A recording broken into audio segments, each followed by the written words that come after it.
আমি শুধু আপনাদের কাছে বলবো, মমতা বন্দ্যোপাধ্যায় এই নির্বাচনে হারতে চলেছেন। কেন হারতে চলেছেন?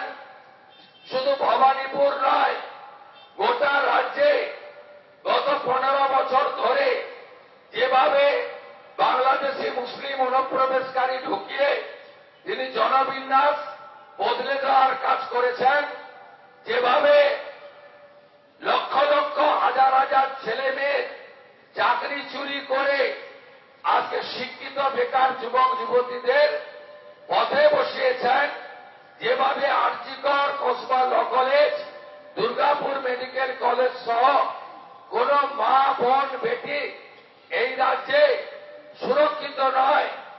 আজকে মুখ্যমন্ত্রী নিজে প্রকাশ্যে দুর্গাপুর মেডিকেল কলেজের ঘটনার পরে বলেছিলেন মহিলা যেন রাত্রে না বেরোয়।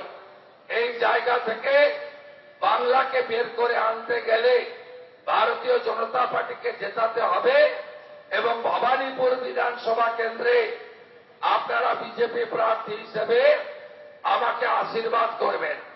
আমি সমগ্র হিন্দু সমাজকে বলবো, মমতা বন্দ্যোপাধ্যায়ের আমলে পশ্চিমবাংলায় যেভাবে হিন্দু নির্যাতন হয়েছে, হিন্দু দেবদেবীর উপর আক্রমণ হয়েছে, হিন্দুরা ধর্ম পালনে ব্যাঘাত ঘটানো হয়েছে, এর প্রতিবাদ 29 তারিখে এই বিএমএ করতে হবে। 47-এ আমরা দেশ ভাগের সময় হিন্দু পলায়ন দেখেছিলাম, আবার দেখলাম মুর্শিদাবাদে 1.5 বছর আগে যখন মুর্শিদাবাদে ধুলিয়ান শামসেরগঞ্জের ঘটনা ঘটে, তখন বেদবোড়া, জাফরাবাদ সহ 10টি হিন্দু গ্রামে হিন্দুদের এক কাপড়ে ফরাক্কা নদী পেরিয়ে বৈষ্ণবনগরে পালাতে হয়েছে। মমতা বন্দ্যোপাধ্যায় শুধু মুর্শিদাবাদ নয়, মালদার মোথাবাড়ি থেকে, মুর্শিদাবাদের বেলডাঙ্গা থেকে সামনেই মহেশতলা, সেখানে বিধর্মীদের হাতে তুলসী মঞ্চ পর্যন্ত আক্রান্ত হয়েছে পুলিশের সামনে।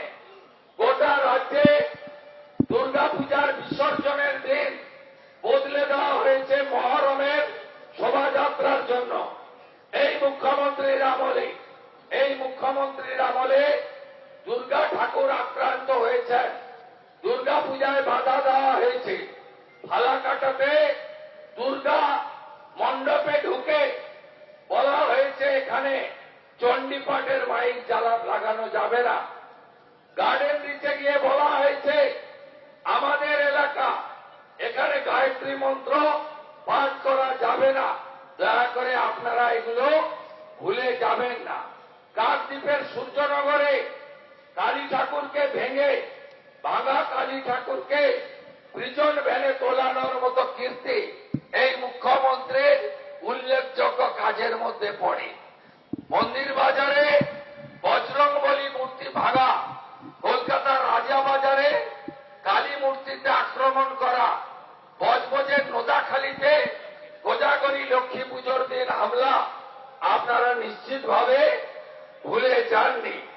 এই মুখ্যমন্ত্রী মহাকুম্ভে যারা স্নান করতে গেছিলেন 66 কোটি হিন্দুকে অপমান করে বিধানসভার মধ্যে দাঁড়িয়ে ওটা মহাকুম্ভ নয় মৃত্যু কুম্ভ বলেছেন। আমি হিন্দুদের বলবো, সনাতনীদের বলবো, আপনারা এগুলো ভুলে যাবেন না। ভোটে বোতাম টেপার আগে এই কথাটা মাথায় রাখবেন। এখানকার প্রার্থী তৃণমূলের, তিনি হিন্দু ধর্মকে গন্ধা ধর্ম বলেন। 492 সাল লড়াই করার পরে 3 লক্ষ শহীদ হওয়ার পরে সুপ্রিম কোর্টের নির্দেশে আমরা রাম মন্দির পেয়েছিলাম।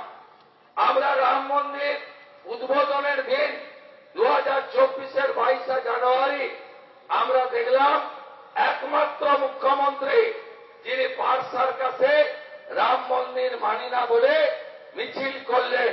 যিনি রাম মন্দির মানেন না তাকে একটাও হিন্দু 29 তারিখে ভোট দেবেন না। আমি আপনাদের কাছে এই বিনীত আবেদন করতে চাই।